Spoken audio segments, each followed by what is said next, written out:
My name is Griffin Rogers, and today I'll be presenting you an untitled artwork of art therapy done by Koyuki Matsubara, as she was an intern at the Japanese internment camp in Aurora, Arkansas. Art therapy programs were commonplace among the Japanese American internment camps.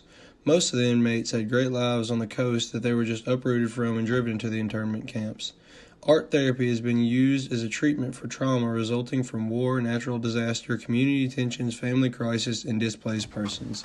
However, much of the art created in these camps was purely out of a wish to brighten up the bleak barracks many were forced to live in.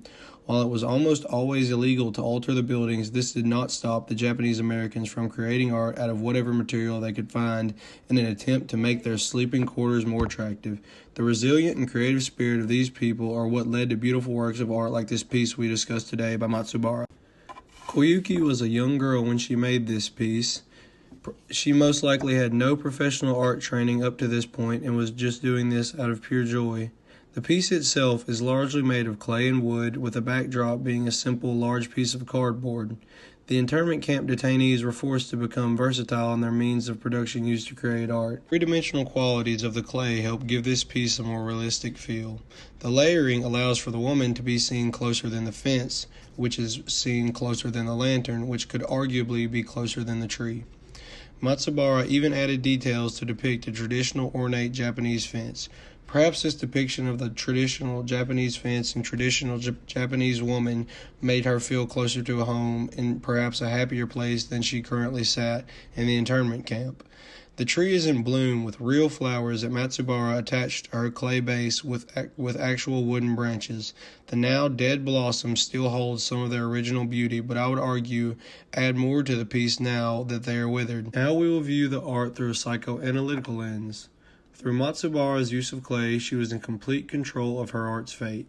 If the robe's shape displeased her, she could grab, mold, and perfect it until it was to her liking. In making this art, she was in complete control, which is in direct contrast of how she most likely felt. She had little to no control over her own fate, having been picked up and dumped in one of these internment camps until the government deemed it safe for her to rejoin society. The outlet of working with clay speaks to the artist's desire to be her own master, which the malleable medium of clay provided a means for. The addition of real flowers also gives us another look into Matsubara's head. Picking flowers in her free time possibly allowed her to forget her sorrows for a short time while she was in pursuit of creating something beautiful in the awfully ugly place she was currently residing.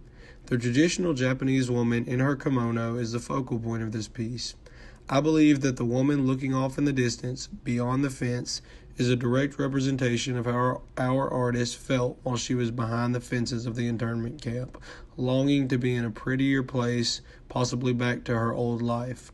Although the withered flowers represent that while she may long for and miss her old life, it is dead and can likely never be returned to the same, just as the flowers can never be returned to their stems. In conclusion, this piece means a lot to me for multiple reasons, the first of which being I've grown up visiting the internment museum in my hometown, and from a young age I wondered why such beautiful creations were the relics that we had left for an otherwise terrible period. The resourcefulness of the Japanese Americans, especially Koyuki Matsubara, in this piece is admirable. The addition of sticks, flowers, and wood, all tied in with clay, can be seen as a metaphor for how all these Japanese Americans, living completely different lives otherwise, were suddenly picked up and pressed together in one internment camp. Another reason why Matsubara's piece was an easy choice for me is that a good family friend actually fashioned the shadow box it is currently displayed in. Matsubara most likely had no former artistic practice. That said, anyone can admire the beautiful detail in her piece and appreciate it. Matsubara's piece is a relic of a terrible lapse in judgment of the U.S. government that serves as a reminder of its history. People never need to forget this history lest we are doomed to repeat it. Everyone needs to look at this horrid time in the face, albeit much easier to look the other way, but this beautiful piece here is a direct representation of how beauty can come out of such an ugly situation, and we owe apologies to Matsubara and all other Japanese Americans that spent time in internment camps. We also owe them thanks as well for leaving behind such beautiful art that will hopefully be admired for decades to come.